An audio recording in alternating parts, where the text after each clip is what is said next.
തിരുവല്ല നഗരത്തിൽ സ്പാ ജീവനക്കാരിയെ കൂട്ടബലാത്സംഗത്തിന് ഇടയാക്കിയ കേസിൽ 7ാം പ്രതിയെ പോലീസ് അറസ്റ്റ് ചെയ്തു. മഞ്ഞാടി സ്വദേശി ഷിൻഡു പി സണ്ണിയെയാണ് പോലീസ് അറസ്റ്റ് ചെയ്തിരിക്കുന്നത്. ഇയാൾക്ക് 22 വയസ്സുണ്ട്. ചങ്ങനാശ്ശേരിയിൽ നിന്നുമാണ് ഇയാൾ പിടിയിലായതും. 1ാം പ്രതിയായ മരണസുബിനെ ചോദ്യം ചെയ്തതിലും CCTV ദൃശ്യങ്ങൾ വിശദമായി പരിശോധിച്ചതിൽ നിന്നാണ് ആക്രമണത്തിൽ 7ാമത് ഒരാൾ കൂടി പങ്കെടുത്തതായി അന്വേഷണ സംഘം കണ്ടെത്തിയത്. ഗുണ്ടാപ്പിരിവ് നൽകാത്തതിലുള്ള വിരോധമാണ് ഈ ക്രൂരമായ ആക്രമണത്തിന് പിന്നിലെ പ്രധാന കാരണമെന്ന് പോലീസ് വ്യക്തവുമാക്കിയിട്ടുണ്ട്. ഫെബ്രുവരി 1-ന് സുബിൻ്റെ നേതൃത്വത്തിലുള്ള സംഘം തിരുവല്ല നഗരത്തോട് ചേർന്നുള്ള സ്പായിൽ അതിക്രമിച്ച് കയറുകയും ജീവനക്കാരിയെ ക്രൂരമായി പീഡിപ്പിക്കുകയുമായിരുന്നു.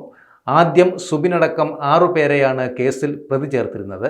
അതിജീവതയുടെ വെളിപ്പെടുത്തലിൽ സ്പായിലെ സഹപ്രവർത്തക ബലാത്സംഗത്തിന് ഒത്താശ ചെയ്തെന്ന ആരോപണവും ഉയർന്നു വന്നിട്ടുണ്ട്.